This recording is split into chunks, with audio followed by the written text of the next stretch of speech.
श्रीमद्भागवत महापुराण जो भगवान श्री कृष्ण का वाङ्मय स्वरूप है, प्रसंग चल रहा है।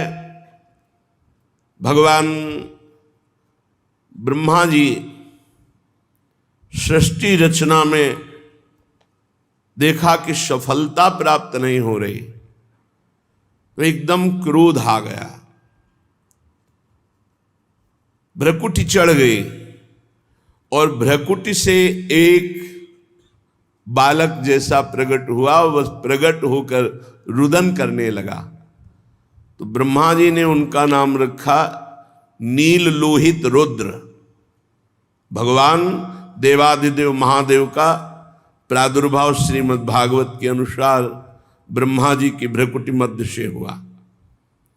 नारायण की नाभि कमल से ब्रह्मा जी की भ्रकुटी मध्य से नील लोहित भगवान शंकर 11 रुद्रों के रूप में कल सुना आपने, और उनकी 11 दैवी शक्तियां रुद्राणी। भगवान ब्रह्मा जी ने आदेश किया कि हे वत्स, आप परम ज्योति स्वरूप हैं, ब्रह्म स्वरूप हैं, आप सृष्टि रचना करें। अब भगवान रुद्र की सृष्टि तो सर्वविनाशकारी देवता, संहारकारी, लय करने वाले, मन्यु मनु महिनस महान शिव ऋतध्वज उग्रता भव काल वामदेव धृतव्रत, ये नील लोहित भगवान के 11 रुद्र के नाम। और धी वृत्ति उष्णा उमा नियुत सर्पी इला अंबिका इरावती सुधा दीक्षा, ये 11 रुद्राणियां। अब जो सृष्टि की वो बड़ी भयानक थी, सबका नाश करने वाली। रुद्र भगवान की ऐसी सृष्टि है, ये तो सब नष्ट कर देंगे। काहे सर्वांतर्यामी ज्योतिष स्वरूप देवाधिदेव, आप तपस्या करो, बंद कर दो सृष्टि। अपनी सृष्टि बंद करे। भूत प्रेत नाना प्रकार के भयंकर ये सृष्टि महादेव जी ने रची। कहा महादेव जी आप सृष्टि बंद कर दो, आप ध्यानस्थ रहो, आप तपस्या करो महाराज। भगवान रुद्र ने कहा जैसी आज्ञा, और वो निरंतर समाधिस्थ रहने। 88 हजार वर्ष की समाधि भगवान शिव की।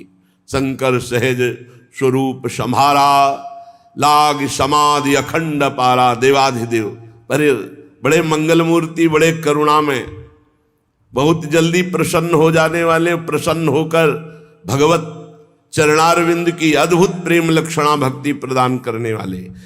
किसी भी जन्म में सही अगर भगवान शंकर की आराधना हुई है तो ही भगवान की भक्ति मिलेगी, अन्यथा नहीं। अयोध्या वासियों से भगवान श्री राम सबको बुलाकर बिठाकर कह रहे हैं, एक मैं चक्रवर्ती सम्राट राजा की तरह नहीं बोल रहा हूं, मैं हृदय की बात कह रहा हूं। सबई कहूं कर जोरी, हाथ जोड़कर कह रहा हूं, शंकर भजन बिना नर भगत न पावे मोरी। और एक गुपुत मत सबहि कहो कर जोरी, शंकर भजन बिना नर भगत न पावे मोरी। मैं हाथ जोड़कर एक, यदि भगवान शंकर की कृपा नहीं हुई तो विशुद्ध भक्ति मेरी कोई नहीं प्राप्त कर सकता। शिवद्रोही मम दास कहावा, सो नर मोहि सपन्यों नहीं भावा। भगवान शंकर परम वैष्णवाचार्य देवाधिदेव जब कृपा करते हैं तो प्रिया प्रीतम की भक्ति प्रदान करते हैं, हरि की भक्ति प्रदान करते हैं। अपने को उन्हीं की कृपा कटाक्ष से प्राप्त हुआ है। अपने जानते भी नहीं थे क्या है वृंदावन, क्या है प्रिया प्रीतम। उन्हीं ने नरसिंह मेहता को सीधे रास में भगवान शंकर ने, पूज्य राधा बाबा बाल्यावस्था में भगवान शंकर की आराधना, उसका फल अंतिम जीवन के पलों में राधा राधा राधा राधा राधा। जा पर कृपा न करहि पुरारी, सो न पाव मुनि भगति हमारी। जिस पर भगवान शंकर कृपा नहीं करते वो भगवान की विशुद्ध भक्ति प्राप्त नहीं कर सकता। अगर इस जन्म में प्राप्त है और भगवान शंकर की आराधना नहीं की तो किसी जन्म में बनी है भगवान शिव की आराधना। बिना भगवान शिव की आराधना के हरि भक्ति प्राप्त नहीं होती। तो कोई ऐसा न समझे कि बड़े भयंकर देवता हैं, भयंकर भी हैं और शंकर भी हैं। शिव कल्याण स्वरूप और इतने सुंदर हैं, हम आपको क्या बताएं, क्योंकि जो स्वाद ली हुई बात होती है वो देखी जाती है।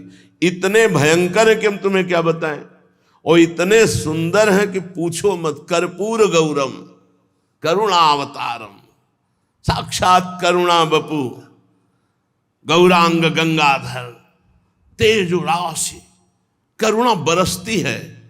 भगवान शिव के दो रूप हैं, एक बड़ा शांत प्रसन्न और एक बड़ा घोर। अगर उस रूप में आते हैं तो विश्व का प्रलय उन्हीं से होता है, संहार लीला उन्हीं से होती है। तो जब ब्रह्मा जी ने आज्ञा करी तो भगवान रुद्र अखंड तपस्या में संलग्न हो गए। इसके बाद ब्रह्मा जी ने संकल्प किया तो 10 महान पुत्र प्रकट हुए संकल्प से। पहले मरीच जी, फिर अत्रि जी, फिर श्री अंगिरा जी, फिर पुलस्त जी, फिर पुलह जी, क्रतु जी, भृगु जी, वशिष्ठ जी, दक्ष जी और नारद जी। ये 10 महान तप संपन्न भगवत स्वरूप पुत्र प्रकट हुए। नारद जी ब्रह्मा जी की गोद में प्रकट हो गए। दक्ष जी अंगूठे से प्रकट हुए। वशिष्ठ जी प्राणों से प्रकट हुए। भृगु जी त्वचा से, क्रतु जी हाथ से, पुलह जी नाभ से, पुलस्त ऋषि कानों से, अंगिरा जी मुख से, अत्रि जी नेत्रों से, मरीच जी मन से उत्पन्न हुए। ये 10 संकल्पित महापुरुष प्रकट हुए। फिर ब्रह्मा जी के दाएं छाती से धर्म उत्पन्न हुआ, जिनसे मूर्तिमान भगवान नर नारायण प्रकट हुए, धर्म के पुत्र नर नारायण। और पीठ से अधर्म का जन्म हुआ, उससे संसार को महाभय प्रदान करने वाला मृत्यु प्रकट हुआ अधर्म से। ब्रह्मा जी के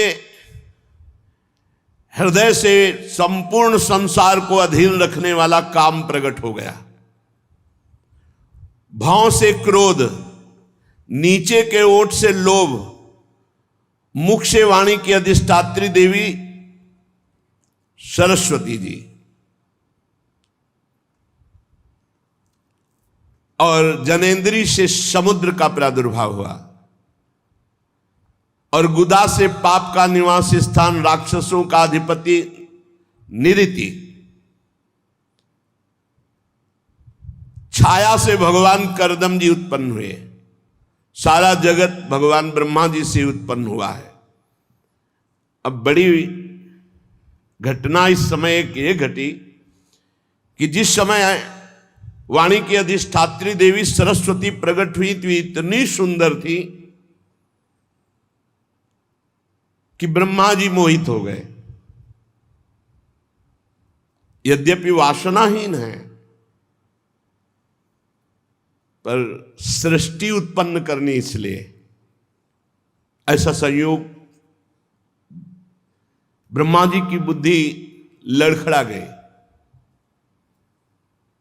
जो 10 पुत्र पहले ब्रह्म ऋषि प्रकट हुए, उन्होंने तत्काल हाथ जोड़ा और कहा, पिताश्री आपको शोभा नहीं देता, आप समर्थ हैं, आप अपने मन में उत्पन्न हुए इस काम वेग को रोकिए। आप ये क्या देख रहे हैं, आपकी दृष्टि सही नहीं। पूर्ववर्ती कभी ब्रह्मा ने ऐसा नहीं किया जो पूर्व में ब्रह्मा हुए। आप तेजस्वी हैं, ऐसा आपको शोभा नहीं देता जैसी दृष्टि से आप देख रहे हैं सरस्वती जी की तरफ, क्योंकि आप जैसा करेंगे वैसा ही आचरण संसार में उतरेगा। आप जगत के रचयिता हैं आप भगवत स्वरूप हैं, मैं आपको नमस्कार करता हूं, लेकिन आपको रोकता हूं, आप अपनी दृष्टि बदलिए। जे ही ऐसा इन 10 महापुरुषों ने कहा तो ब्रह्मा जी बहुत लज्जित हो गए और कहा, धिक्कार, ऐसी वृत्ति कैसे आ गई। तत्काल उनका शरीर छूट गया धिक्कार देते ही, और वो भयानक कोहरा, अंधकार, काम इनके रूप में प्रकट हुआ। चूंकि ये सृष्टि करनी थी इसलिए ऐसा संकल्प हुआ। कोहरा, अज्ञान, अंधकार, काम। इसीलिए जब काम सवार हो जाए दिमाग में तो फिर वो ये नहीं देखता कि अनुजा है कि तनुजा है कि क्या है। इसीलिए व्यास भगवान ने कहा, बलवान इंद्री ग्रामो विद्वानम अपि करसति, बहुत देर तक एकांत में अपनी बेटी बहन आदि के पास भी नहीं रहना चाहिए, क्योंकि मन बड़ा बलवान है। कभी जब ब्रह्मा जी का मन, तो फिर औरों की तो बात ही क्या। 10 ब्रह्म ऋषियों ने तत्काल धिक्कार दी, महाराज आप, बड़ी लज्जा आई। शरीर छूटा, वही शरीर अंधकार, कुहरा, काम, मलिन काम। अभी एक पीछे सुन चुके हैं, हृदय से काम प्रकट हुआ। एक काम को भगवान का स्वरूप माना गया है, जो धर्मयुक्त काम है उसे भगवान का स्वरूप माना गया है। धर्मयुक्त सहवास करके संतान उत्पन्न करना, ये भगवान की पूजा, ये धर्म माना गया है। और पापाचरण, व्यभिचार करना, ये यहां काम प्रकट हुआ। जो सरस्वती जी को देखकर मन में संकल्प बना, उससे अंधकार, कुहरा और पापाचरण कराने वाला काम प्रकट हुआ। काम 2 प्रकार का, एक धर्म स्वरूप और एक पाप स्वरूप। ब्रह्मा जी जो ही वो शरीर छूटा, नया शरीर धारण किया, क्योंकि तेजो में भगवत स्वरूप है। उसी समय ब्रह्मा जी के 4 मुखों से 4 वेदों का प्रादुर्भाव हुआ। उपवेद, न्याय शास्त्र, होता, उद्गाता, अध्वर्यु, ब्रह्मा, इन 4 ऋतुजों के साथ कर्म, यज्ञों का विस्तार, धर्म के 4 चरण, 4 आश्रम, उनकी वृत्तियां, ये सब ब्रह्मा जी के मुख से उत्पन्न हुई। ब्रह्मा जी ने अपने पूर्व, दक्षिण, पश्चिम, उत्तर के मुख से, पूर्व से ऋग्वेद, दक्षिण से यजुर्वेद, पश्चिम से सामवेद और उत्तर के मुख से अथर्ववेद का प्रादुर्भाव किया। ऋग्वेद, यजुर्वेद, सामवेद, अथर्ववेद, 4 वेद प्रकट हुए ब्रह्मा जी के मुख से। फिर क्रम से शास्त्र, होता का कर्म, इज्जा, अधिवर्य का कर्म, स्तुत, स्तोम, उद्गाता का कर्म और प्रायश्चित, ब्रह्मा का कर्म, ये 4 कर्म प्रकट हुए। फिर ब्रह्मा जी के 4 मुखों से आयुर्वेद, चिकित्सा शास्त्र, धनुर्वेद, शस्त्र विद्या, गांधर्व वेद, संगीत विद्या, स्थापत्य वेद, शिल्प विद्या, ये 4 उपवेद प्रकट हुए। ऋग्वेद, यजुर्वेद, सामवेद, अथर्ववेद, 4 वेद, और आयुर्वेद, धनुर्वेद, गांधर्व वेद और स्थापत्य वेद, ये 4 उपवेद प्रकट हुए। फिर सर्वदर्शी भगवान ब्रह्मा ने अपने 4 मुखों से इतिहास, पुराण रूप 5वां वेद प्रकट किया। फिर षोडशी और उक्त, चयन और अग्निष्टोम, आप्तोर्याम और अतिरात्र, वाजपेयी और गोशव, ये यज्ञ प्रकट किए। फिर विद्या, दान, तपस्या और सत्य, ये धर्म के 4 चरण हैं। विद्या, दान, तपस्या और सत्य, ये धर्म के 4 चरण प्रकट किए। फिर सावित्रम, प्राजापत्यम च, ब्राह्मम चाथ बृहत् तथा, वार्ता, संचय, शालीन, शीलोंचो इति वै गृहे, सावित्र वृत्ति प्रकट की। सावित्र कहते हैं जब यज्ञोपवीत संस्कार कराया जाता है और गायत्री मंत्र का उपदेश किया जाता है, तो उसे 3 दिन तक ब्रह्मचर्य रहकर गायत्री का अनुष्ठान करने को सावित्र कहते हैं। फिर प्राजापत्य, अगर वो आगे बढ़ना चाहता है तो 1 वर्ष का ब्रह्मचर्य और गायत्री अनुष्ठान दिया जाता है। फिर ब्राह्म, वेदाध्ययन की समाप्ति तक, जब तक पाणि ग्रहण न हो तब तक अखंड ब्रह्मचर्य, गायत्री अनुष्ठान और वेदों का स्वाध्याय है, इसे ब्राह्म। और फिर बृहत, बृहत आजीवन नैष्ठिक बाल ब्रह्मचारी, कभी भी कोई भी संयोग नहीं करूंगा, आजीवन ब्रह्मचारी रहूंगा, ये आयु पर्यंत रहने वाले ब्रह्मचर्य को बृहत। ये 4 वृत्तियां ब्रह्मचारी की प्रकट की, सावित्र, प्राजापत्य, ब्राह्म और बृहत। इनमें सावित्र, प्राजापत्य और ब्राह्म तो गृहस्थ में जा सकते हैं, लेकिन बृहत आजीवन नैष्ठिक ब्रह्मचारी, बड़ी महिमा है आजीवन नैष्ठिक ब्रह्मचर्य की। ये 4 वृत्तियां चारों मुख से ब्रह्मा जी ने ब्रह्मचारी की प्रकट की, और 4 वृत्तियां गृहस्थ की प्रकट की। वार्ता, संचय, शालीन, शीलोंच। कृषि के द्वारा गृहस्थी का पालन करना, याग आदि के द्वारा गृहस्थी का पालन करना, अयाचित वृत्ति से गृहस्थी का पालन करना, क्योंकि सब मुनिजन होते थे, और शीलोंच वृत्ति से गृहस्थी का पालन करना। शीलोंच, किसान के खेत का पूरा अन्न कट गया, अब जो दाना और बाली है वो बीनना, बाजार का अन्न उठ गया, अब उससे दाना और बीन करके एकत्रित किए हुए अन्न से 12 महीना चलाना, उसे शीलोंच वृत्ति। शीलोंच वृत्ति वाले से बहुत सब डरते थे, क्योंकि महान तपस्वी होता था, उसका कोई प्रतिग्रह नहीं होता, वो शीलोंच वृत्ति से जी रहा था। उसके द्वारा जो वचन निकलते थे, बड़े बड़े चक्रवर्ती सम्राट कांप करके स्वीकार करते थे, डरते थे कहीं साप न दे दे। ये 4 वृत्तियां गृहस्थ की, वार्ता, संचय, शालीन, शीलोंच। फिर 4 वृत्तियां वानप्रस्थ की, क्योंकि आश्रम है, ब्रह्मचर्य आश्रम, गृहस्थ आश्रम, वानप्रस्थ आश्रम, संन्यासाश्रम।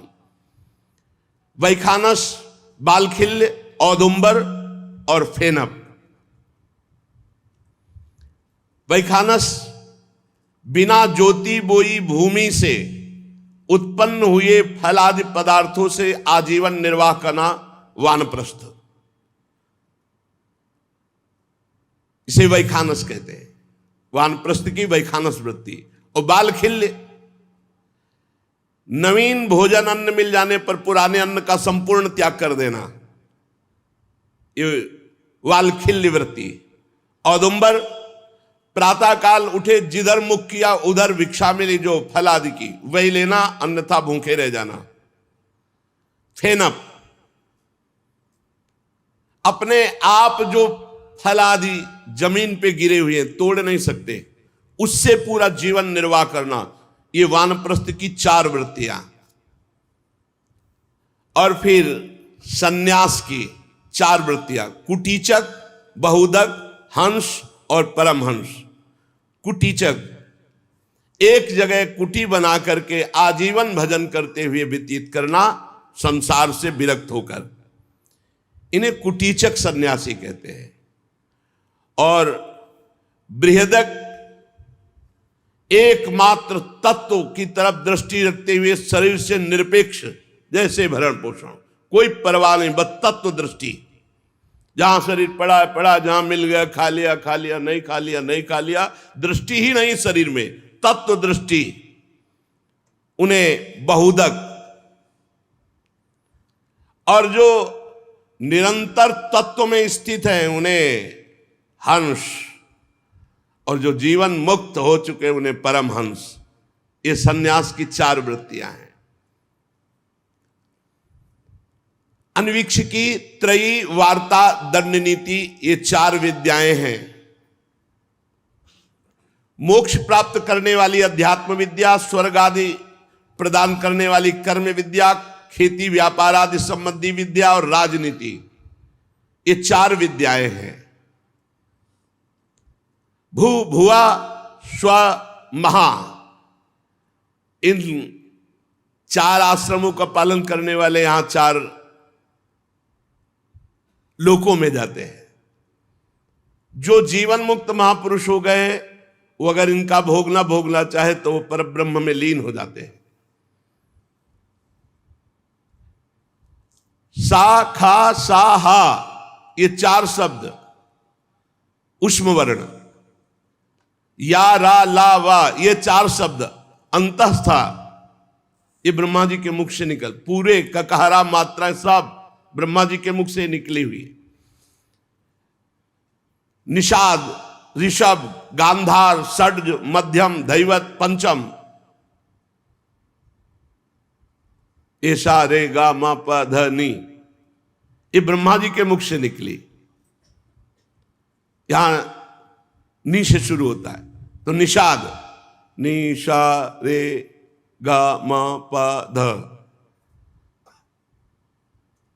नी में निषाद,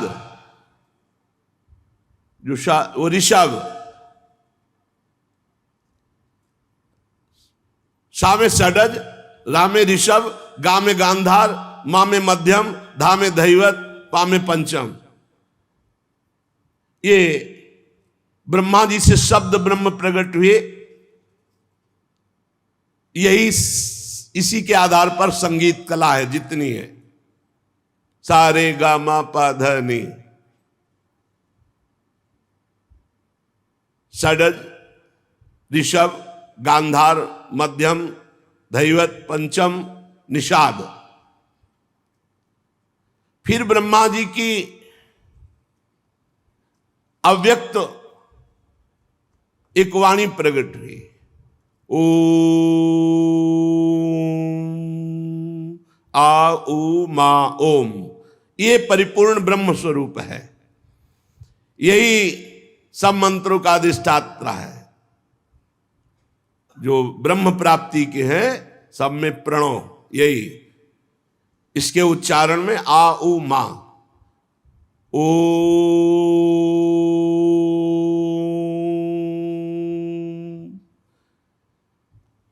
विदुर जी, ये परम पवित्र सृष्टि भगवान ब्रह्मा ने प्रकट की। मरीच आदि ऋषियों से कहा कि सृष्टि विस्तार करो,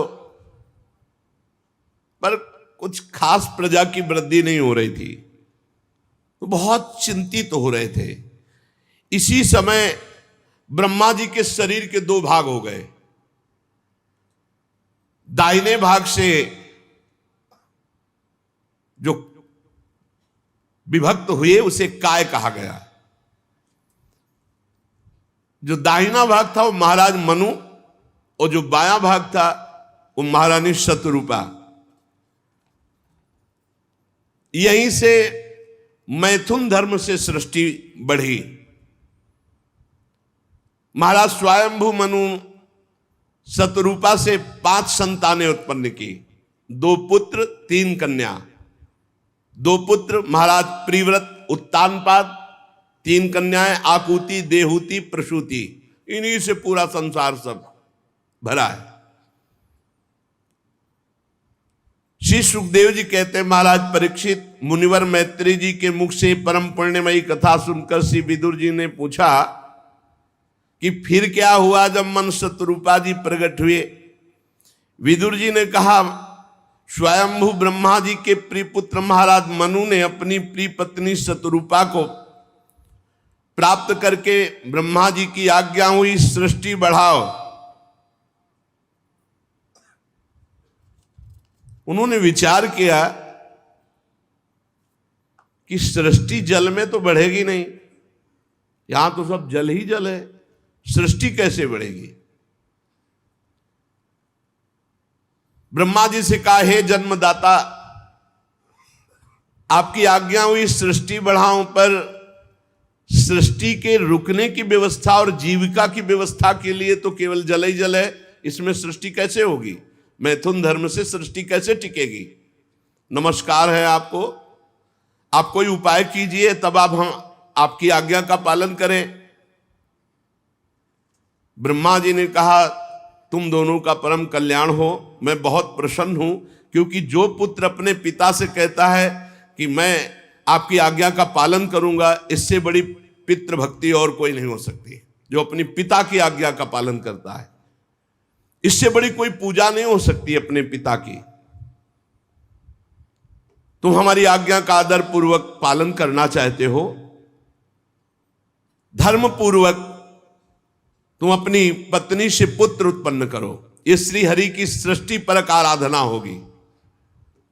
इसीलिए जो लोग गृहस्थ कहते हैं कि हम तो गृहस्थ हैं, हमसे नहीं, तुम्हारी भी आराधना है। जैसे निवृत्ति परक भजनानंदी महात्मा साधन भजन समाधि के द्वारा भगवान को प्राप्त करता है, ऐसे आप संतान उत्पन्न करते हुए, संतान का धर्म पूर्वक पालन करते हुए, भगवान नाम जप करते हुए आप गृहस्थी से भगवान को प्राप्त करेंगे। देखो यहां कह रहे हैं ये श्री हरि की आराधना है। बड़ी सेवा होगी यदि तुम हमारी प्रजा वृद्धि की आज्ञा का पालन करोगे। और जो पुत्र अपने पिता का धर्म आज्ञा का अनादर कर देता है वो कभी सुख नहीं प्राप्त करता है। मनु जी ने कहा कि मैं आपकी आज्ञा का तो पालन अवश्य करूं प्रभु, लेकिन हमें पृथ्वी चाहिए, बिना पृथ्वी के कैसे हम पालन कर सकते हैं अपनी संतान का, क्योंकि उसी से जीविका मिलेगी, वही आधार, और पृथ्वी तो है नहीं। और वो रसातल में डूबी हुई है, जब पहली प्रलय हुई थी तब से अथाह जल में पृथ्वी डूबी हुई है। ब्रह्मा जी ने विचार किया ये तो बात सत्य है, अगर पृथ्वी नहीं आई तो मनुष्य रूपा जी की संतान कैसे पलेगी, कैसे जीविका चलेगी, कैसे आगे सृष्टि चलेगी। ब्रह्मा जी बहुत चिंतित हो गए और भगवान का चिंतन करने लगे। जेवी भगवान का चिंतन किया तो ब्रह्मा जी के नासा छिद्र से एक छोटा सा जीव निकला। देखते देखते वाराह शिशु हो गया।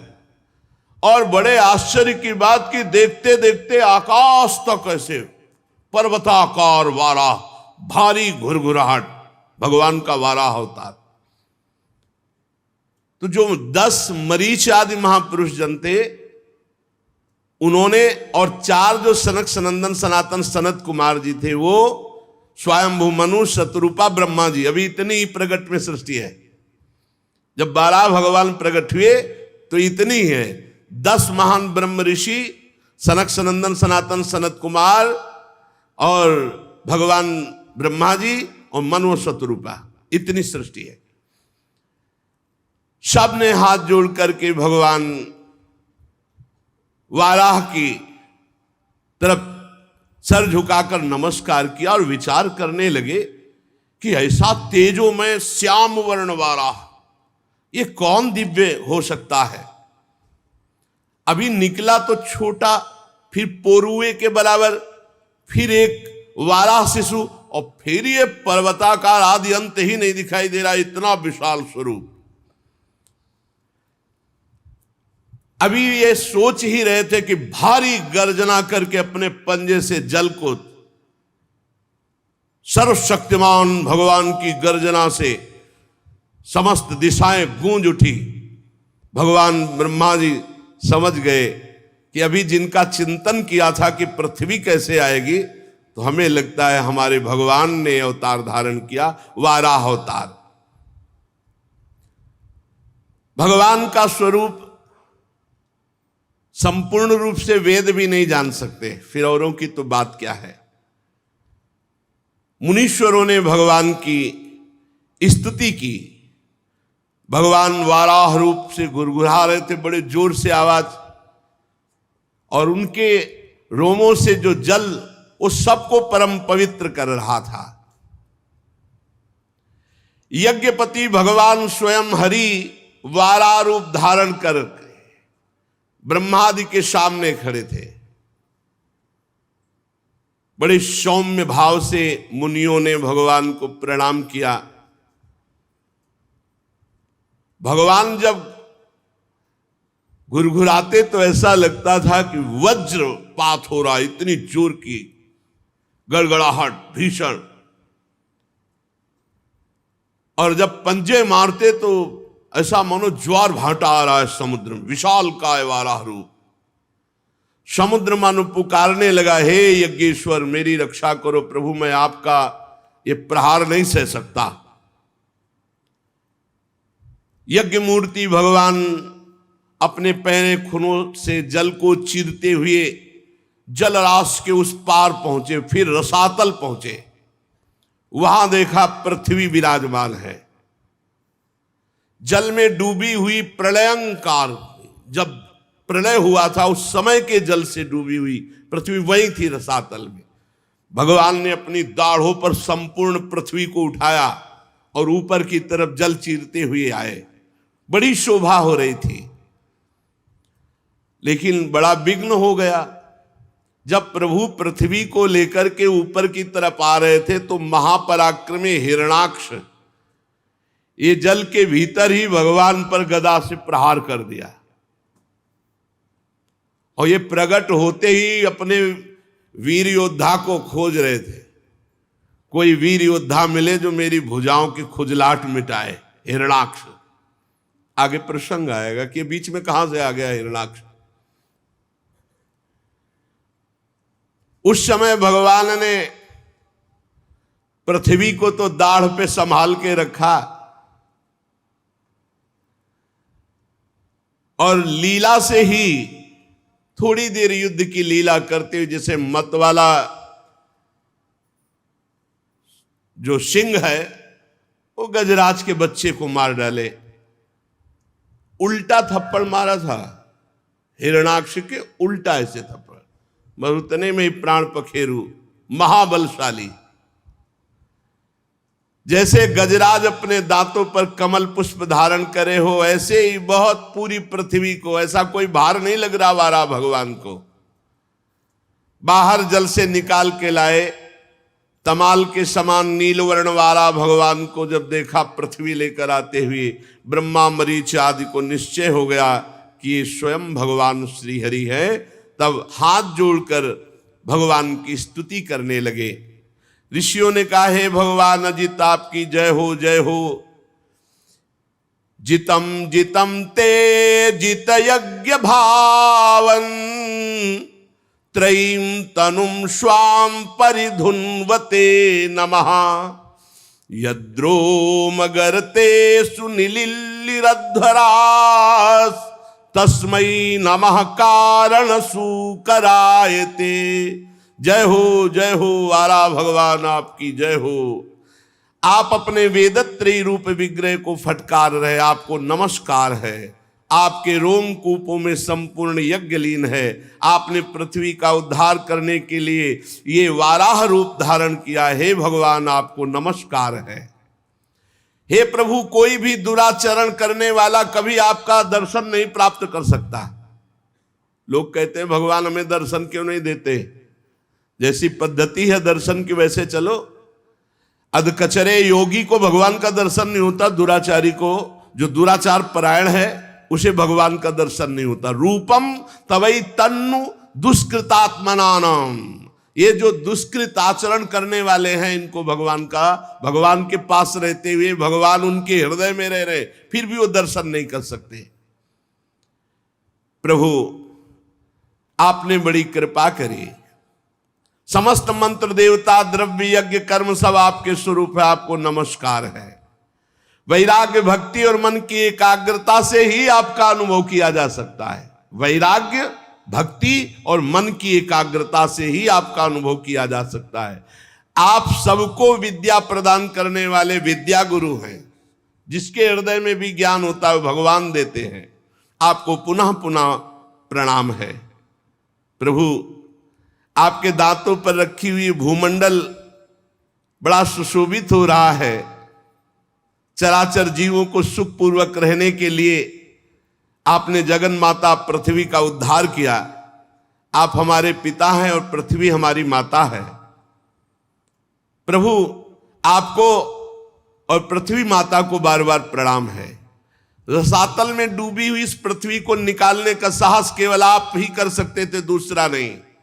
हे वाला भगवान आप सर्वाश्चर्य में हैं, आपको नमस्कार है।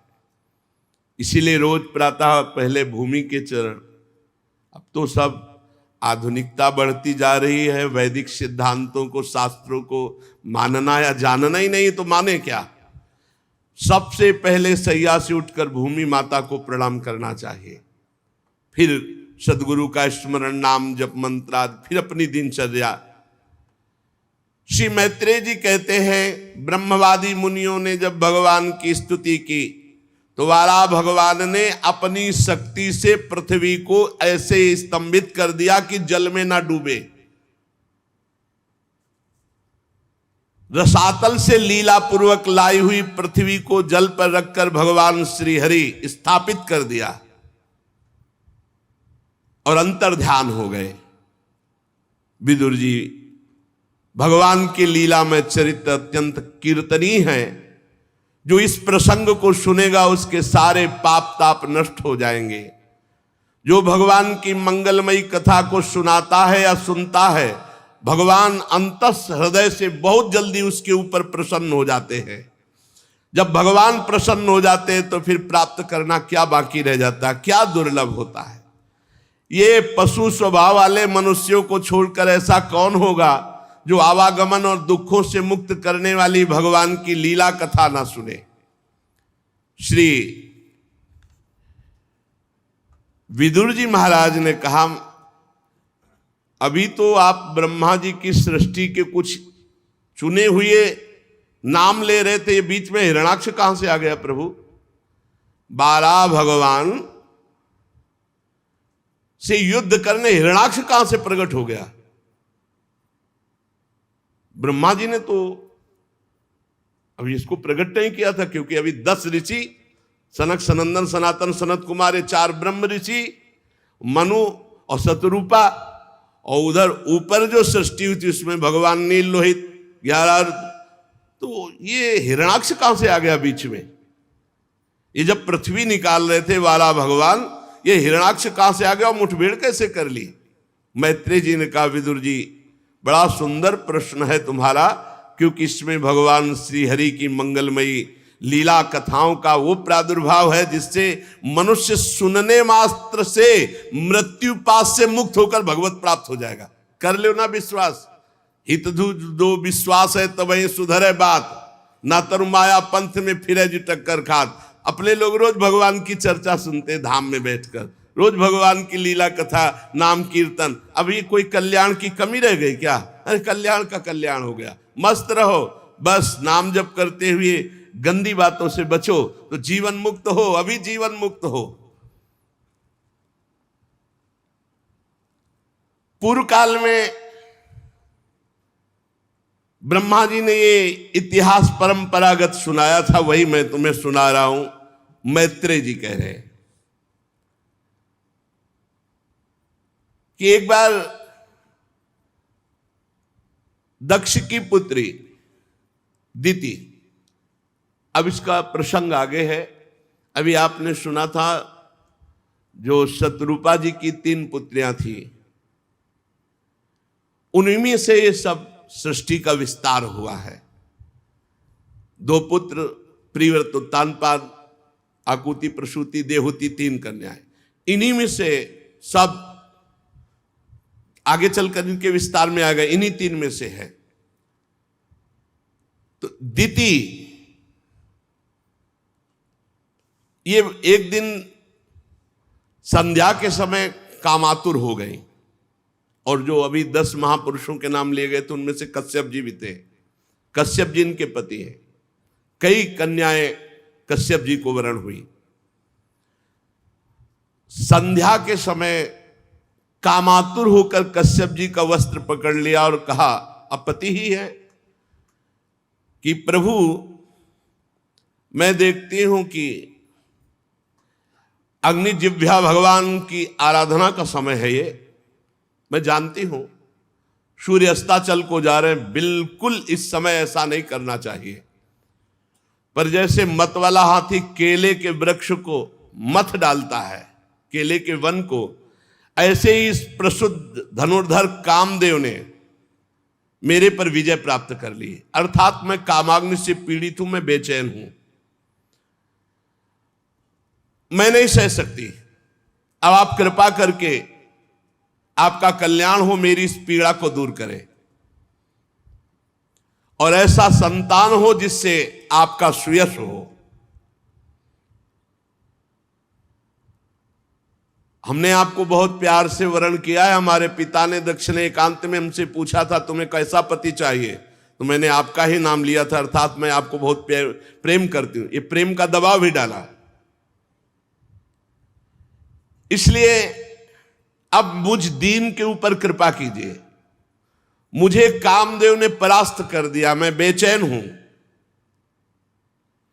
कश्यप जी ने कहा ठीक है, तुम्हारी इच्छा धर्मयुक्त है, कोई अधर्मयुक्त नहीं है, लेकिन इस समय नहीं, ये समय अधर्म का। अगर ऐसा किया गया तो भारी अधर्म हो जाएगा, क्योंकि संध्या काल है। इस समय केवल भगवान की आराधना की जाती है। गृहस्थाश्रम में अपनी पत्नी की कामना को पूर्ण करना धर्म कहा गया है, लेकिन समय पर। यह समय संध्या काल का है, इस समय नहीं। इंद्रिय रूपी शत्रु से जो परास्त होकर धर्म का उल्लंघन करता है, उसका पतन हो जाता है, नाश हो जाता है। तुम्हारी जैसी भार्या, और वो भी धर्म का उल्लंघन, बिल्कुल ठीक नहीं है, इस समय नहीं। क्योंकि इस समय भूत भावन भगवान शंकर अपने गणों के साथ भ्रमण करते हैं, और जिसके घर में संध्या वंदन आरती पूजा ये सब नहीं होती है, तो वहां फिर विनाशकारी लीला होती है। ये सब ऐसा नहीं कि मनमानी।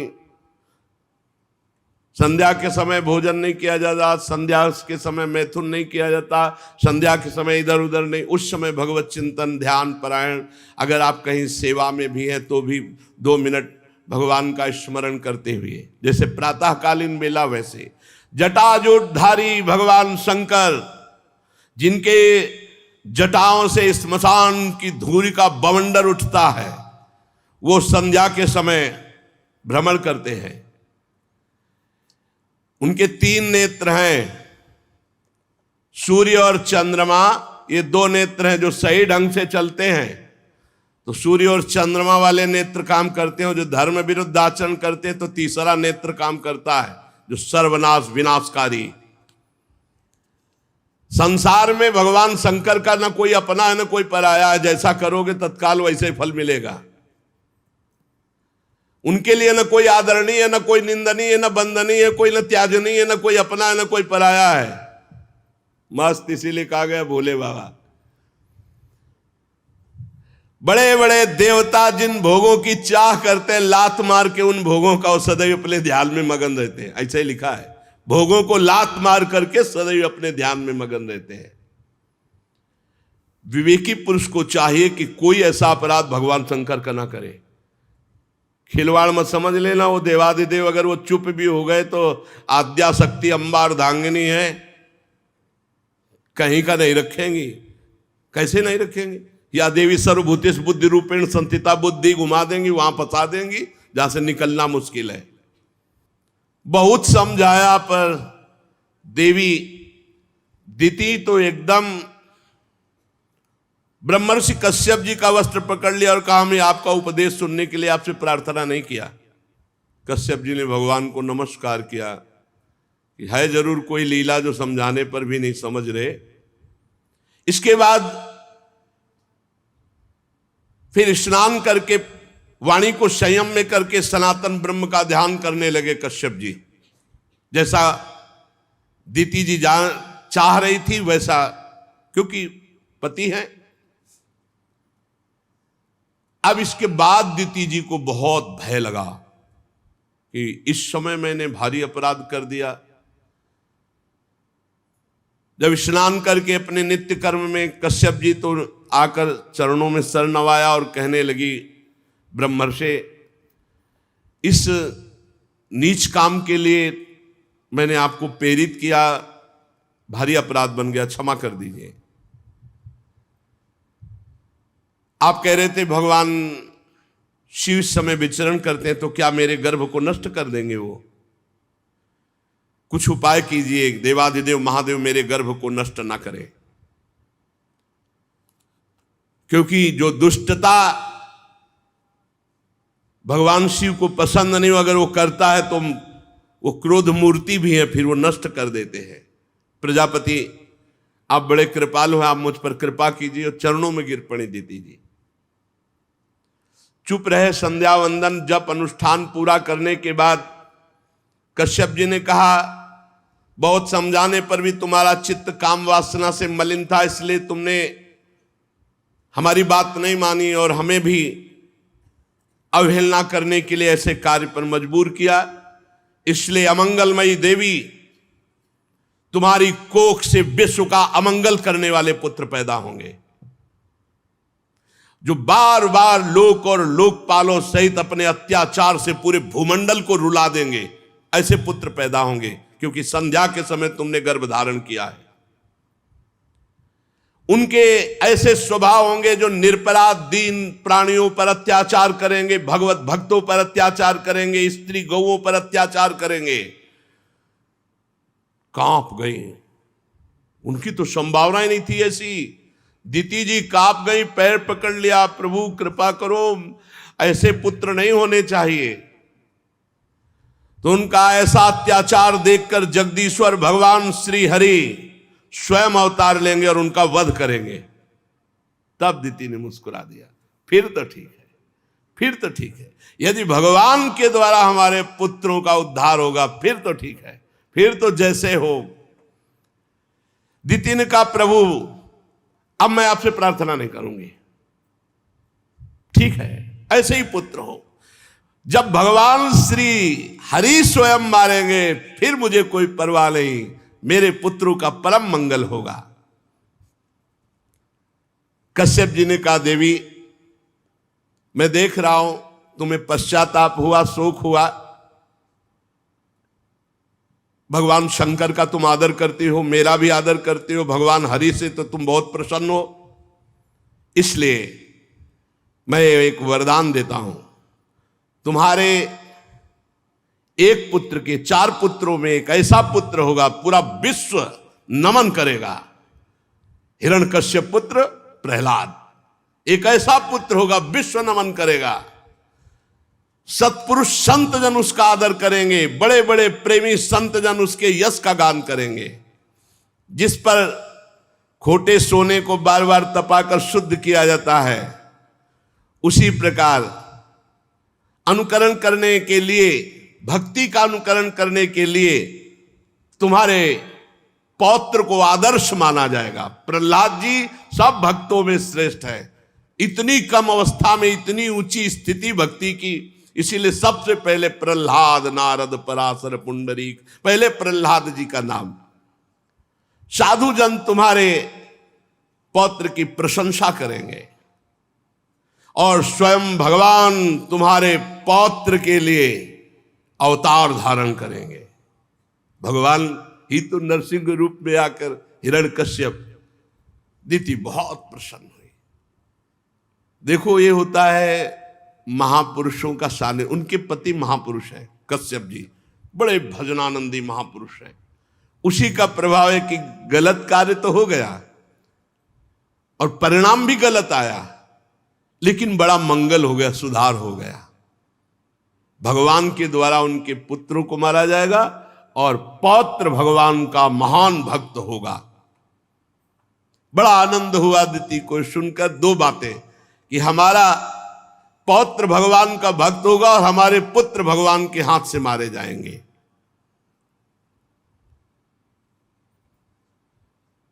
पर दीति ने जब सुन रखा था कि मेरे पुत्र बड़े दुष्ट स्वभाव के होंगे, तो उन्होंने विचार किया कि पहले तो गर्भ के बाहर ही नहीं आने देंगे हम। कोई साधारण माता थोड़ी थी, अरे उन्हीं की बहन से तो सब देवता प्रकट हुए, अदिति से, और दीति से सब दैत्य हुए, ये सब देवी हैं। मेरे पुत्र दुष्ट स्वभाव के होंगे, इसलिए मैं कश्यप जी के महान वीर को बाहर निकलने नहीं दूंगी उधर से। 100 वर्ष तक गर्भस्थ शिशु को रोक रखा, प्रसव ही नहीं होने दिया 100 वर्ष तक। यह है दैवी शक्ति संपन्न मां। ऐसे पुत्रों को जन्म ही नहीं होने दूंगी जो जगत का मंगल करेंगे 100 वर्ष तक। अब क्या हुआ, वो कोई साधारण तो थे नहीं, तो 100 वर्ष गर्भ में रहने के कारण उनका इतना तेज बढ़ गया कि सूर्य तेजहीन हो गए। इंद्रादि लोकपालों की शक्ति क्षीण हो गई। सब ब्रह्मा जी के पास गए, बोले सूर्य में प्रकाश करने का तेज नहीं रहेगा, हम में त्रिभुवन का शासन करने का तेज नहीं रहेगा, ये क्या हो रहा है।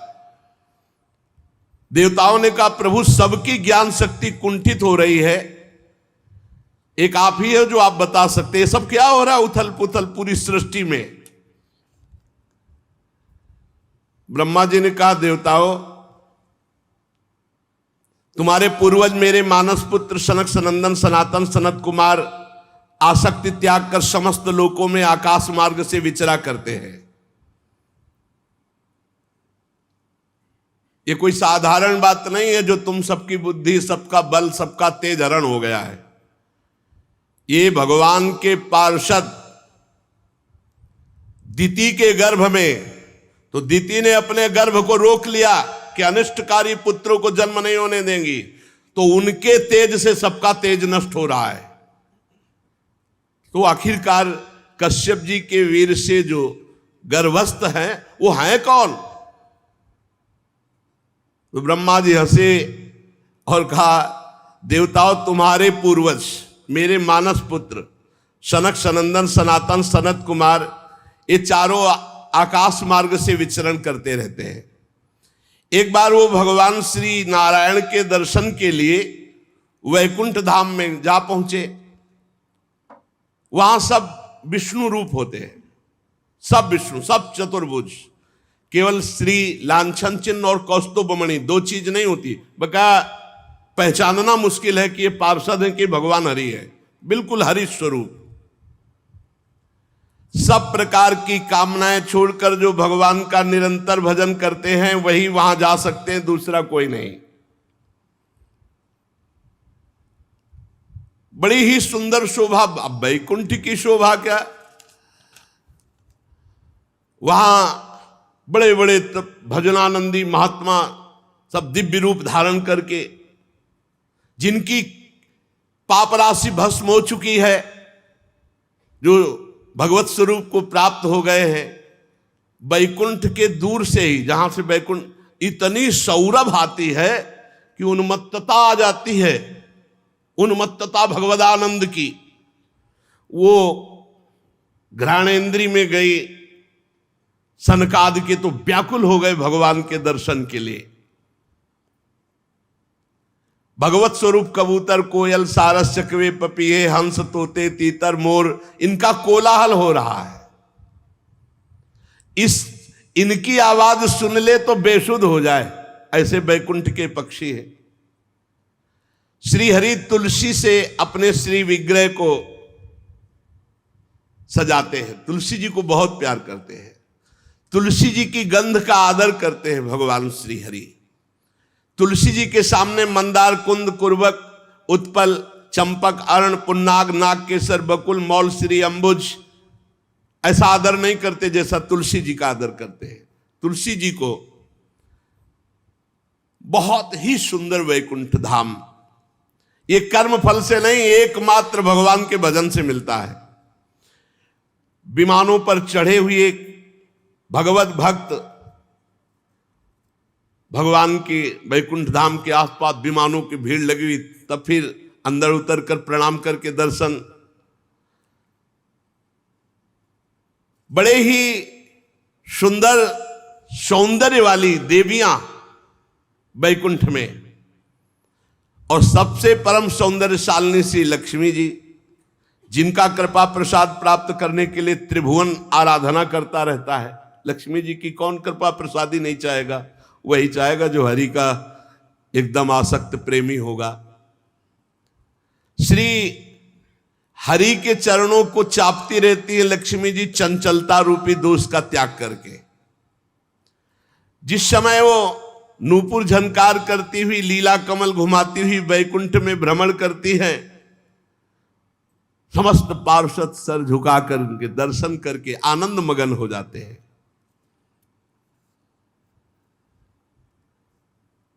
जो लोग भगवान की पापहारिणी लीला कथाओं को सुनते हैं, कभी भूल से भी काम संबंधी प्रपंच चर्चा नहीं सुनते और नाम जप करते हैं, भगवान को जीवन अर्पित करते हैं, वही वैकुंठ लोक जाते हैं। बड़े अभागे हैं जो लोग संसार की बातों में मन लगाते हैं, भगवान की कथा नहीं सुनते। उनके सारे पुण्य नष्ट हो जाते हैं, वो घोर नरकों में जाते हैं जो संसार की चर्चा सुनते हैं। इस मनुष्य योनि की बड़ी महिमा है।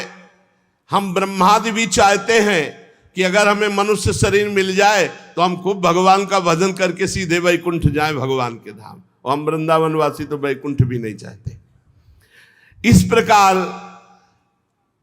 भगवान की जो आराधना करते, नहीं चाहते ब्रजवासी वैकुंठ। आप देखो, जब यहां अपना कन्हैया है ना, तो वहां बहुत दूर वाला है, वो ईश्वर बैठा हुआ है, उसके पार्षद सब। ब्रजवासी जनों ने कहा, कन्हैया सुनते तुम भगवान हो? बोले हाँ है। तो बोले नंद बाबा जब वहां गए ना वरुण जी के, तो वहां बताया कि बड़े बड़े देवता तुम्हारी लंबी दंडवत कर रहे थे, और भगवान भगवान कह रहे थे, तुम भगवान हो?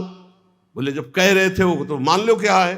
बोले हम तब जाने जब भगवान हो। तुम्हारा वैकुंठ कैसा है दिखाओ, काहे को तुम वैकुंठ की बात करो? बोले नहीं, अगर भगवान हो तो तुम दिखाओ ना।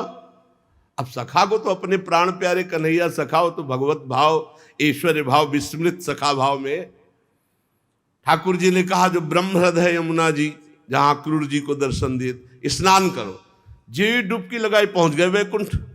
अब देखा वो भगवान के पार्षदों का स्वरूप और भगवान का वैभव। देखा कि मेरा कन्हैया कहीं नहीं हो, कोई पूछे ना वहां। अरे तुरंत उब गए, बोले कन्हैया मुझे वैकुंठ नहीं चाहिए, मुझे जल्दी वापस बुलाओ। तो हाथ पकड़ के उठा लिया। बोले अरे कन्हैया भूल के कभी वैकुंठ मत भेजना मुझे मेरा कन्हैया चाहिए। वहां देखा भगवान श्री कृष्ण को ही, देखा, पर वहां नजदीक नहीं जाने दे रहे थे। भगवान का वैभव, वैकुंठ धाम का वैभव। कहा मुझे ऐसा वैकुंठ नहीं चाहिए जहां तुमसे गले में हाथ डालकर बात न कर सके। अरे इतने बड़े बड़े अस्त्र शस्त्र लिए वहां देवता थे जो हमें तुम्हारे पास नहीं जा, हमें नहीं चाहिए वैकुंठ। और कहीं वृंदावन की शोभा तो शिव श्रीपति यद्यपि ललचाही, मन प्रवेश तिनहु को लाही। हे रज की तुल वैकुंठ नहीं और लोक की माया। अभी तो धाम प्रकाशित नहीं हुआ ना चिदानंद तक। वृंदावन के आगे, वृंदावन की लता सम कोटि कल्प तरुणाए, रज की तुल वैकुंठ नहीं और लोक की माए। ये धाम में बैठे आप कथा सुन रहे हो ना, अलौकिक चिदानंद, जहां वैकुंठाधिपति भी जिसकी महिमा अपने श्री मुख से गान करते हैं। देवादिदेव भगवान श्री हरि मंद मंद मुस्कुरा रहे हैं। लक्ष्मी जी चरण चाप रहे, सब चतुर्भुज नारायण स्वरूप भगवान के पार्षद तैनात अपनी अपनी सेवा में। अब सनकादि तो विकल ही हो गए थे दर्शन के लिए। जब भगवान के श्री चरणों की तुलसी की गंध आई तो प्रेम विकलता हो गई दर्शन के लिए। बड़े आनंद मगन थे, भगवत दर्शन की प्रबल लालसा थी। 6 डेवढ़ी पार कर गए और जे इस 7वीं डेवढ़ी में गए तो हाथ में गदा लिए हुए, समान आयु, महान तेजस्वी, बाजूबंद, कुंडल, किरीट, आभूषणों से अलंकित, अरविंदाक्ष, और सनकादि को देखते ही क्षुभित हो गए। वो वैसे प्रसन्न मुद्रा में थे, ये देखो भगवान की इच्छा, क्षुभित हो गए। और जे भी 7वीं ड्योढ़ी पार करने लगे, सनक सनंदन सनातन सनत कुमार, बेत लगा दिया कि इनको कोई नहीं रोक सकता। अच्छा, बैकुंठ में कौन सा डर था भैया कि भाई कहीं कुछ अविनाशी भगवान के धाम में कोई ऐसा प्रवेश नहीं कर सकता। और दूसरी बात यह थी कि कुछ मान लो झोला बेग अटैची होती तो होता कि चलो भाई चेक कर लो। वो तो दिगंबर है, लंगोटी भी नहीं भाई, कुछ हाथ में नहीं, दिगंबर। पता नहीं भगवान की प्रेरणा, तो देखते ही क्षुभित हो गए और बेत लगा दिया। चारों कुमार तत्वज्ञानी थे, ब्रह्म दृष्टि रखने वाले थे, पर फिर भी गुस्सा आ गया। यही बात पकड़ ली है, कर तुम अन्यथा कर तुम, सर्व समर्था सा ईश्वरा, हरि इच्छा भावी बलवाना, हृदय विचारत संभ सुजाना। भगवान की इच्छा काम करती, ब्रह्म दृष्टि तत्वज्ञानी महापुरुष में क्रोध आ जाना और जय विजय को संशय हो जाना, बेत लगा दे रहा, ये भगवान की इच्छा। हर समय 5 वर्ष की अवस्था के रहते सनक सनंदन सनातन सनत कुमार, और दिगंबर रहते, और हरिश शरणम मुख से निकलता रहता है। द्वारपालों ने बड़ा शील स्वभाव के विपरीत व्यवहार कर दिया। ऐसा द्वारपालों का शील स्वभाव नहीं है, और उन्होंने दुर्व्यवहार कर दिया, रोक दिया, रुक जाओ, बेत लगा दिया। वैसे और जो वैकुंठवासी द्वारपाल थे एकदम सावधान हो गए, ये क्या, जय विजय ने ये क्या कर दिया, ऐसे महापुरुषों को क्यों रोक दिया। अब अपने प्रभु के दर्शन के लिए व्याकुल होकर जा रहे थे तो एकदम भ्रकुटी चढ़ गई, लाल लाल आंखें हो गई सनक सनंदन सनातन सनत कुमार की। क्रोध से कहने लगे, अरे द्वारपालो, तुम लोग तो महती सेवा के प्रभाव से इतनी उच्च कोटि की अवस्था को प्राप्त हुए हो, भगवत पार्षद बने हो, तुम सर्वज्ञ हो। जैसे भगवान सर्वज्ञ हो वैसे तुम सर्वज्ञ हो, जैसे भगवान समदर्शी हो वैसे तुम समदर्शी हो। तुम्हें मेरे में क्या भेद दिखाई दिया, क्या दिखाई दिया जैसे रोक लिया। ये विषमता क्यों, ये स्वभाव में अशांति क्यों, ये विरोध किस लिए। यहां कौन ऐसा आ सकता है जिस पर शंका की जाए। तुम कपट रखते हो, अब क्रोध ही आ गया था, तुम दूसरों पर शंका करते हो। भगवान के उदर में सारा ब्रह्मांड, इसलिए यहां रहने वाले ज्ञानी जन सर्वात्मा श्री हरि से अपना कोई भेद नहीं मानते, बल्कि अंतर्भाव हरि स्वरूप रहते हैं यहां वैकुंठ में। तुम वैकुंठाधिपति के पार्षद हो, देव स्वरूप हो, तुम्हें हम में क्या दिखाई दिया जो रोक दिया। क्या तुम्हें भगवान से कोई भय होने की संभावना हुई कि मेरे द्वारा भगवान के प्रति कोई भय हो जाएगा। तुम बहुत मंद बुद्धि के हो, भारी अपराध कर दिया, अब तुम वैकुंठ में रहने लायक नहीं हो। ये निर्णय भगवान की इच्छा से नहीं, बोल नहीं सकते ऐसे। जैसे सनक सनंदन सनातन सनत कुमार अपनी महिमा में, ऐसे जय विजय अपनी महिमा में पाई भर कम नहीं है। अतएव तुम्हारे लिए हम दंड विधान करते हैं। भगवान के दास के ऊपर दंड विधान, ये भगवान ही बोल रहे। तुमने अपराध किया, तुम अपनी मंद बुद्धि के कारण भेद बुद्धि की और भगवान के स्वभाव के प्रतिकूल व्यवहार कर दिया। इसलिए जाओ, वैकुंठ से तुम्हारा पतन हो जाए और तुम भगवान के विपरीत स्वभाव में जन्म लो। तुम्हारे अंदर काम क्रोध लोभ ये तीनों शत्रु तांडव करे, मैं ऐसा साफ देता हूं। गजब कर दिया। भगवत प्राप्त महापुरुष के हृदय में भी विकार पैदा करने की सामर्थ्य इन महापुरुषों में है। सनकादि के वचन बहुत ही कठोर थे। अरे भगवान से विमुख कर दिया, विलग कर दिया, वैकुंठ से भ्रष्ट कर। इसीलिए कहा है संतों के अपराध से भक्तों के अपराध वैकुंठ से भी गिरा दिया। और कोई ऐसा नहीं जो इनके वचनों को काट सके, त्रिभुवन में कोई ऐसा नहीं। अब पता नहीं क्या हुआ जय विजय को कि चरणों में लौट गए और कहा कि मेरे स्वामी भी आप भक्तों से संतों से बहुत डरते हैं कि कोई अपराध न बन जाए, पर पता नहीं मेरे को क्या हो गया, मैंने क्यों रोक दिया। स्वामी मैं अपराधी हूं, दंड विधान आपका कोई काट नहीं सकता, कोई और दंड विधान दे दो। मुझे मेरे स्वामी से अलग होने वाला क्यों दंड विधान कर दिया कि अपने स्वामी की सेवा से अलग होकर मैं कोई और दंड विधान कर दो। प्रभु आप दंड देंगे मुझे स्वीकार है, पर हमारी थोड़ी दशा पर विचार कीजिए। मैं अपने प्रभु को देखकर जीता हूं, अपने प्रभु इनसे विलग कर दिया तो प्रभु थोड़ी देर के लिए मेरे हृदय में आप बैठकर देखिए, आपने प्रभु से विलग कर दिया और उस अधम योनियों में जाने को कहा जहां भगवान की स्मृति ही नहीं होती। आपने कह दिया काम क्रोध लोभ तुम्हारे हृदय में रहे, तो भगवान की स्मृति से भी विमुख कर दिया, भगवान से विमुख कर, इतना बड़ा दंड क्यों? आप और कोई दंड दे देते, आप मुझे और कोई दंड दे देते। विनय ही कर रहे थे कि देखा जय हो भगवत पार्षद कर रहे, और सामने से चंवर डुला रहे जा रहे, छत्र लगा हुआ है, पुष्प के पावड़े पर रहे, अखिल लोक चूड़ामणि भगवान श्री हरि पधार रहे। द्वारपालों ने सनकादि के चरण पकड़ रखे थे। जब भगवान की दृष्टि पड़ी, भगवान स्वयं अपने श्री चरणों से चल कर आ रहे थे। जिन्हें परमहंस मुनिजन बड़े बड़े ढूंढते रहते हैं, सहज में नहीं पाते, वो भगवान चलकर, सनकादि को अंदर जाने का अधिकार अभी नहीं मिला।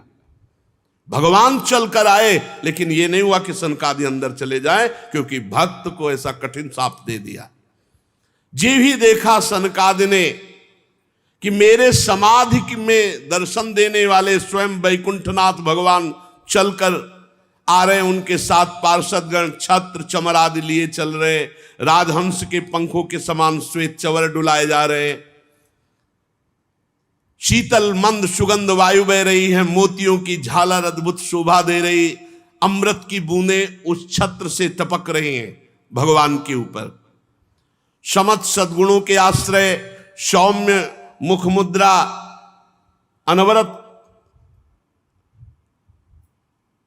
जिनकी दृष्टि से कृपा बरसती रहती है, अपने भक्तों को जो सदैव स्नेह से देखते हैं, स्नेह से, जैसे मां अपने बच्चे को देखती है, ऐसे हर भक्त को भगवान करो सदा तिनके रखवारी, जिम बालक राखे महतारी। समस्त दिव्य लोकों के चूड़ामणि भगवान वैकुंठनाथ स्वयं चलकर आ रहे हैं।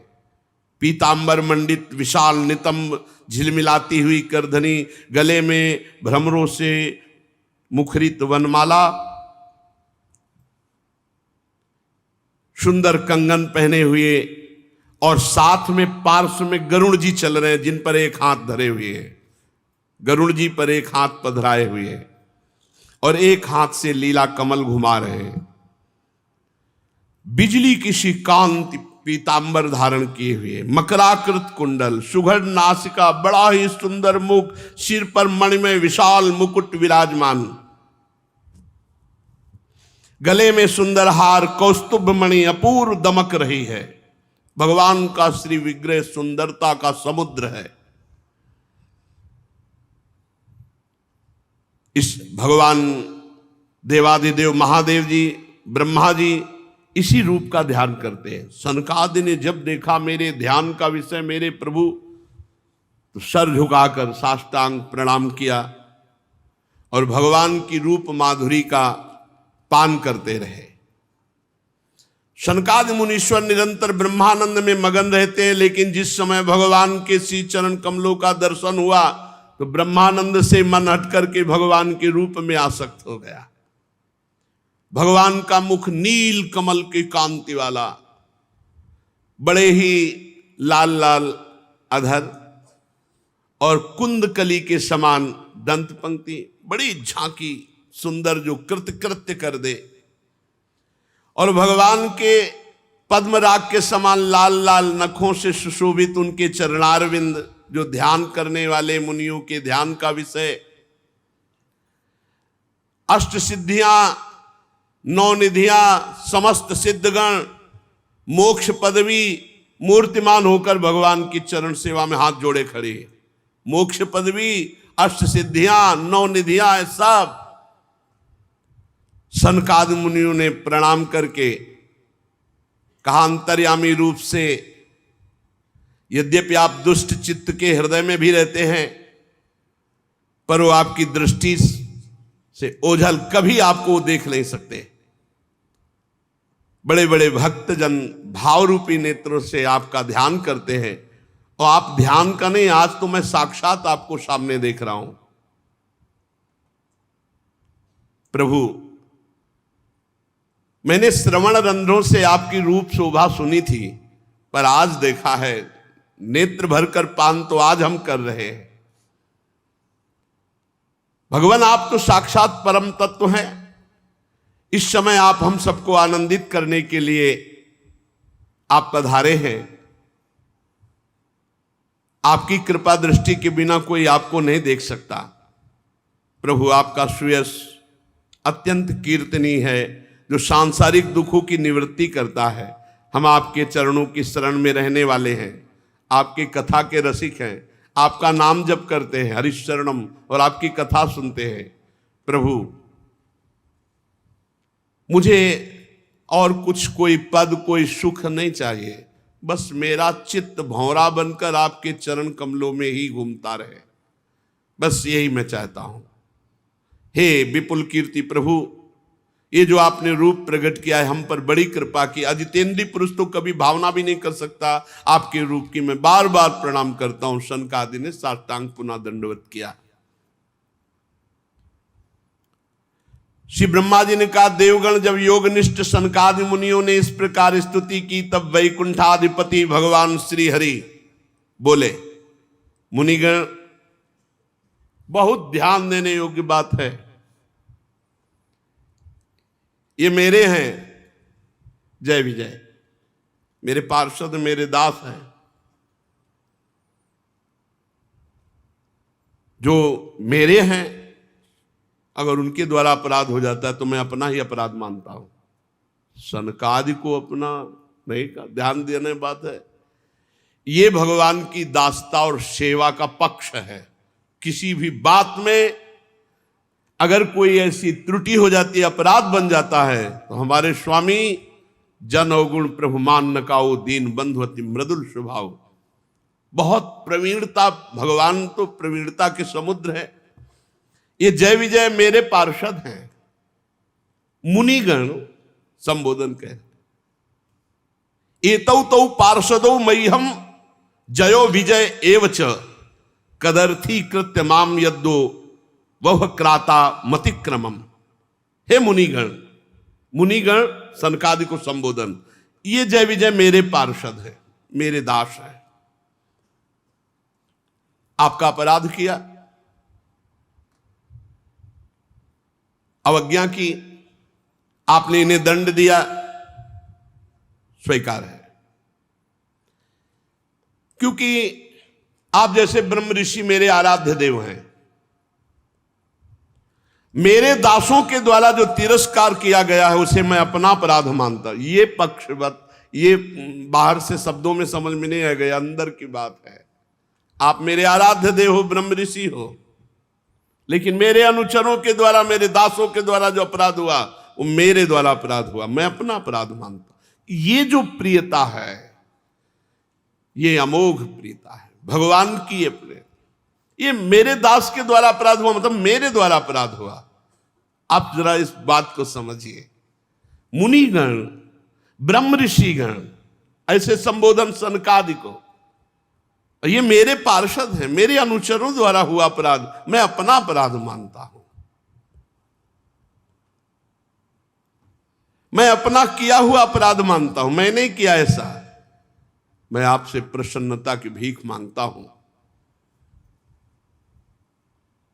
देखो देखो, ये बहुत बड़ी बात है, बहुत बड़ी बात है, बहुत बड़ी बात। ये लीला भगवान की अगर समझ में आ गई तो उमा राम स्वभाव जे जाना, ताय भजन तज भावना न। मेरे भगवान कैसे कृपालु हैं। कह रहे मैं आप लोगों से प्रसन्नता की भीख मांगता हूं, भगवान कह रहे हैं। गजब की बात, मतलब इसके आगे क्या बोलने लायक रह गया। तद्वः प्रसादयाम यद्य ब्रह्मदैवम परम ही में। मैं आपसे प्रसन्नता की भिक्षा मांगता हूं इनके लिए। क्या? सेवकों के अपराध करने पर संसार में उनके स्वामी का नाम होता है, स्वामी का नाम लिया जाता है। इसलिए सेवक का अपराध मानो स्वामी का अपराध। इसलिए मैं आप प्रसन्न हो जाएं, आपसे भिक्षा मांगता हूं।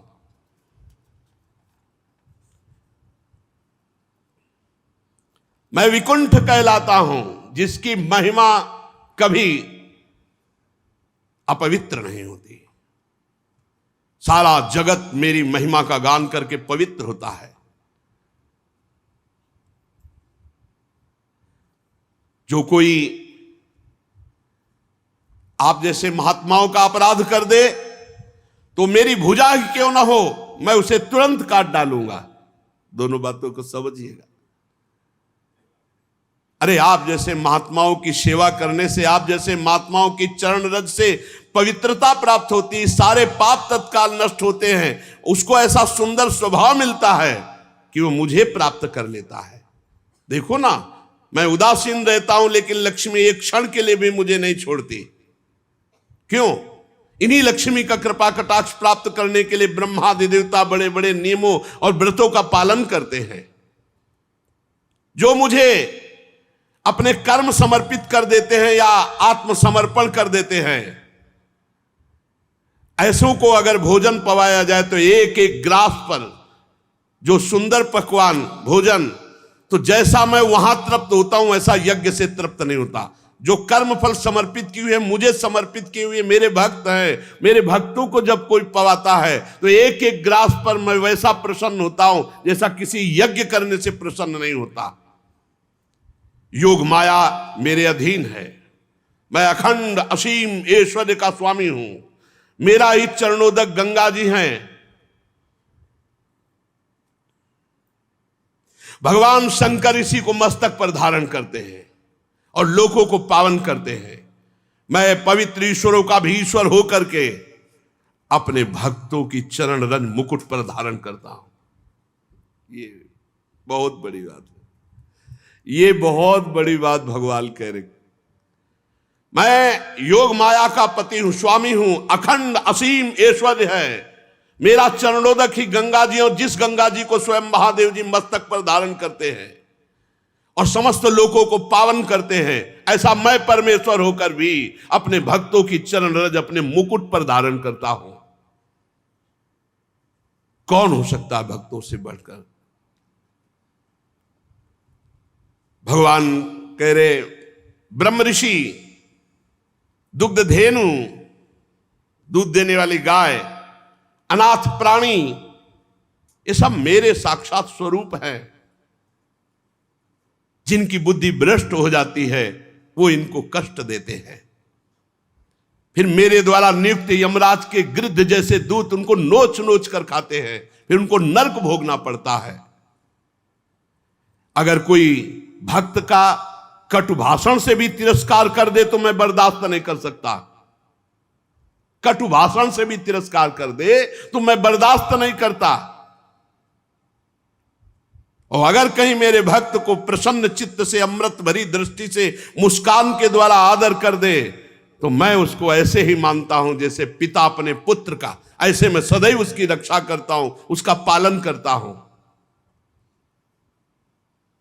जो मेरे भक्त की अशांति भरी वार्ता, अब क्रोध में भक्त नाराज हो रहा है और खूब, लेकिन वो हाथ जोड़कर ही बात करता है, आप शांत हो जाइए, और प्रसन्न कर लेता है तो वो मुझे अधीन कर लेता है। भगवान का भक्त मान लो आपसे नाराज, पर आप हाथ जोड़े खड़े, बस आप क्षमा कीजिए, आप प्रसन्न हो जाइए, आप शांत हो जाइए, तो वो मुझे अधीन कर लेता है। मैं अनुरोध करता हूं आपसे कि आपने जो क्रोधित होकर मेरे सेवकों को श्राप दिया, ये अनुरूप ही है, क्योंकि उन्होंने आपके साथ अपराध किया, रोक दिया। लेकिन अवधि में तो बांध दीजिए, इनको अवधि में तो बांध दीजिए, एक सीमा में तो कर दीजिए। आपने तो साफ केवल छोड़ दिया ऐसे कह के, जाओ और यहां से पतन हो जाए, काम क्रोध तुम्हारे हृदय में बसे, अहंकार तुम्हारे हृदय में बसे। भगवान कह रहे इसको सीमा में तो बांध दीजिए, जिससे ये उस समय काल की गति में भोग कर फिर मेरे पास आ जाए। ब्रह्मा जी कहते, सनकादि मुनि क्रोध रूप सर्प से डसे हुए थे। भगवान की वाणी सुनकर के उन्हें तृप्ति नहीं हो रही थी। भगवान की मनोहर और बड़ी गूढ़ बात, अर्थपूर्ण, गूढ़, दुर्विज्ञ, गंभीर, सनकादि ने ध्यान दिया कि अरे ये भगवान क्या बोले, मेरे पार्षद, मेरे सेवक, मेरे दास, बड़ी गूढ़ बात। तब समझ पाए कि इसमें तो भगवान की ही कोई विचित्र लीला थी, जो मेरी बुद्धि को फेर दिया और भगवान के दासों को श्राप दिया और भगवान के पार्षद मुझे रोक दिए।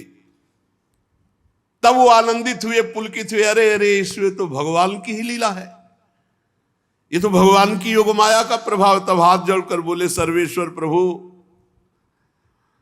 आप ये बोल करके मुझे बड़ा अनुग्रह किया, मेरे हृदय अब ज्ञान प्रकाशित हो रहा है कि आप क्या करना चाहते हैं।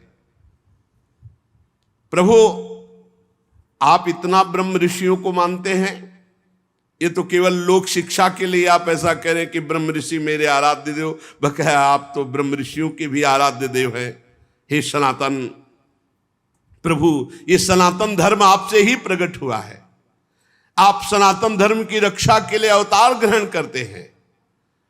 परम धर्म ये गुह्य रहस्य है, आपकी वाणी को समझना बड़ा गुह्य है। निवृत्ति प्राण योगी जन आपकी आराधना करके आपको प्राप्त होते हैं, अर्थार्थी जन आपके चरणों की उपासना करके लक्ष्मी जी को प्राप्त करते हैं, अर्थात ऐश्वर्य प्राप्त करते हैं। प्रभु, आप साक्षात धर्म स्वरूप हैं, आप शिक्षा देने के लिए ऐसा कह रहे हैं। वस्तुता आपसे बढ़कर के कौन हो सकता है। हे देव, हम सब आपके द्वारा रक्षणीय हैं, आप हमारी रक्षा कीजिए। सर्वेश्वर, अब शाप तो निकल ही गया है, आप चाहें तो मिथ्या कर दें। द्वारपाल आपके हैं, जैसा उचित चाहें आप मुझे दंड दें या पुरस्कार दे, मैं भी आपका हूं और वो भी आपके हैं, आप जैसा चाहो प्रभु करो। आपके अनुचरों को शाप दिया, इसलिए मुझे तो लगता है कि दंडनीय अपराध हमसे बन गया, आप मुझे दंड दे दो, स्वीकार है। श्री भगवान ने कहा, नहीं मुनिगण, आपने जो इनको शाप दिया सच मानिए, परम सत्य मेरी प्रेरणा से हुआ है। भगवान ने कहा, ये मेरी प्रेरणा, सत्य मानिए मेरी प्रेरणा से हुआ है। अब ये 3 जन्म तक दैत्य भाव को प्राप्त होंगे और क्रोधावेश में हर समय मेरे में एकाग्र रहेंगे और मैं अवतार बार बार लेकर के इनका उद्धार करूंगा और इन्हें पुनः स्थापित करूंगा अपने द्वारपाल के रूप में।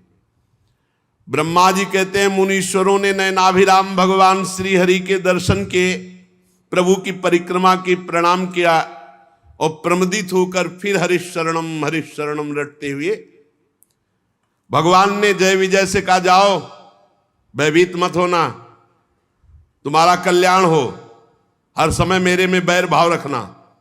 देख लो भगवान क्या कह रहे हैं, मेरे से वैर भाव रखना तो अंतिम समय तक यही बोल करके प्राण त्याग रहा। कहां राम रन हतोपचारी, भगवान का ऐसा अनन्य दास है कि भगवान की आज्ञा को उल्लंघन नहीं। अनन्य दास उसे कहते हैं कि यदि स्वामी आदेश कर दे कि मार हमारी छाती पे घुसा, तो उसी समय बिना विचारे घूंसे का प्रहार कर दे स्वामी पर, उसे अनन्य दास कहते हैं। जैसे अनन्य दास भीष्म जी तान तान के बाण मार रहे हैं श्री कृष्ण के शरीर पर, जहां विपक्ष में खड़े हैं। अभी भक्ति का वो जो रंग आता है वो एक अलग होता है, ये रंग में रंगे हुए हैं, परिपक्व हैं। भगवान ने क्या कहा, डरना मत। भगवान ने जाओ, किसी भी तरह से मैं भयभीत मत होना, तुम्हारा कल्याण करने के लिए मैं समर्थ हूं, मेरे से बैर रखना, मेरे से बैर रखना। जाओ तुम जन्म लो और मैं भी जन्म लूंगा। मैं ब्रह्म तेज को मिटा सकता हूं लेकिन मिटाना नहीं चाहता, क्योंकि मेरा ऐसा ही मत है।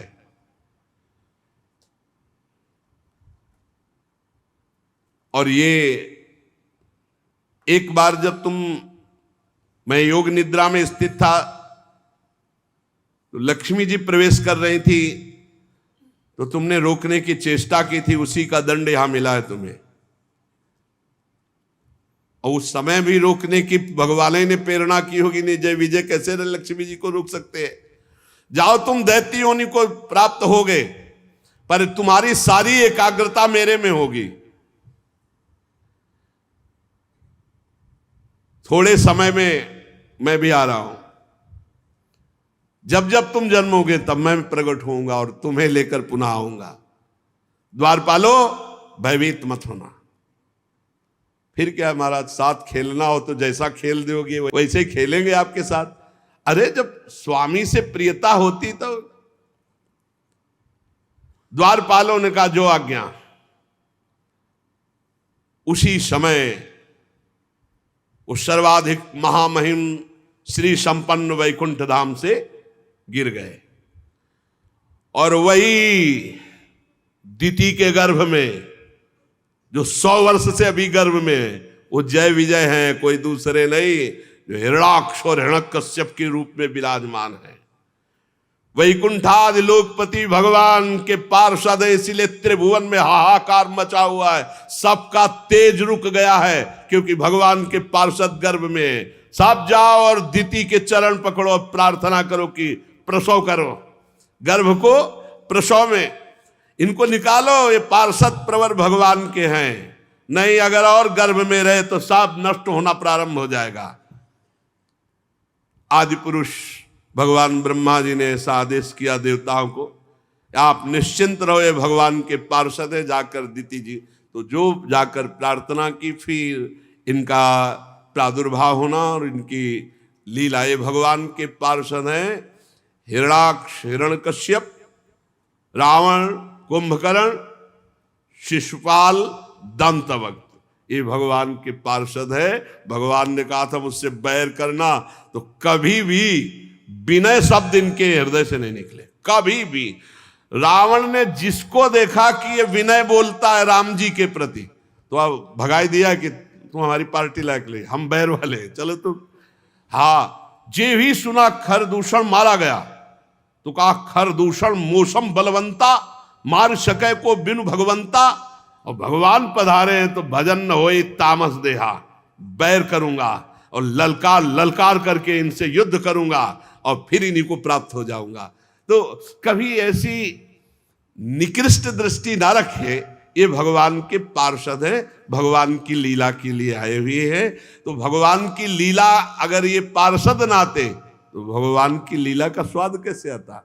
हम जब रामायण की आरती करते हैं तो उसमें सबकी आरती हो जाती है, क्योंकि सब विराजमान है ना। हम जब भागवत की आरती करते हैं तो उसमें सबकी आरती हो जाती है। ये सब भगवत स्वरूप है। हमें लीला रस आस्वादन करके अपने अंतःकरण को पवित्र करके निरंतर भजन करते हुए भगवान के धाम जाना है। और धाम आ चुके हैं, बस पर्दा हटना है, अंदर प्रवेश होना है। धाम आ चुके हैं, धाम यही धाम है चिदानंद वृंदावन। बस केवल पर्दा हट जाए त्रिगुण माया का तो यही प्रिया प्रीतम खेल रहे हैं, यही रास भूमि है, बस इसी में हमें मिल जाना है। बस हमें तो कहीं जाना नहीं है ना, हमारे लिए कोई विमान आने की जरूरत नहीं है, बस वो पर्दा हटने की जरूरत। पर्दा हटा, दिव्य वृंदावन प्रिया प्रीतम, बस ये अंतिम जन्म। भगवान की कृपा से सत्संग मिल गया, धाम मिल गया, नाम मिल गया, रूप मिल गया। अब ऐसे सावधान हो जाओ, आगे और मलिन कलयुग आने वाला है, उसमें भजन साधन भगवत प्राप्ति ये सब दुर्लभ बात रहेगी। अभी समय है, थोड़ा समय है। पीछे जब प्रारंभ हुआ था तो समय वो जैसे कोई नाटक या फिल्म हो सो तो उसका पहला वो ट्रेलर, तो कलयुग जब प्रारंभ हुआ था तो उसका ट्रेलर था, पूरी फिल्म तो अभी बाकी है। अभी तो 5000 वर्ष के कुछ हुए, 4,32,000 वर्ष है। कहीं स्वाहा स्वधा राम कृष्ण हरि धर्म का नाम नहीं रह जाएगा, आगे जैसे जैसे बढ़ेगा। इसलिए इसी जन्म में भगवत प्राप्ति कर लो, पता नहीं आगे। जैसा हमने 40-45 वर्ष पीछे साधन शैली देखी वैसी अब नहीं रह गई, आगे आप देख लेना। अब मोबाइल शैली रह गई है, आगे जो शैली आएगी वो और कुछ शैली होगी। जो संतों में पीछे भजन की वृत्तियां देखी वो होंगे संत जन, अब बहुत कम दिखाई देते हैं। अब जो आगे समय आएगा तो और कम संत जो शुद्ध भगवत प्राप्ति का मार्ग, ऐसा हम नहीं कहते कि अभी, लेकिन ऐसा होगा कि फिर आगे सतमार्ग लुप्त हो जाएगा। सदग्रंथों के अनुसार साधना करके सिद्ध हुए महापुरुषों का मिलना बहुत कठिन हो जाएगा, तो भगवत मार्ग बड़ा कठिन हो जाएगा। इसलिए इसी जन्म में अंतिम जन्म बना दो कि अब हमारा जन्म मरण कलयुग में ना हो, खूब नाम जप करते हुए हम भगवान को प्राप्त हो। शेष चर्चा आगे। श्री राधा वल्लभ लाल की।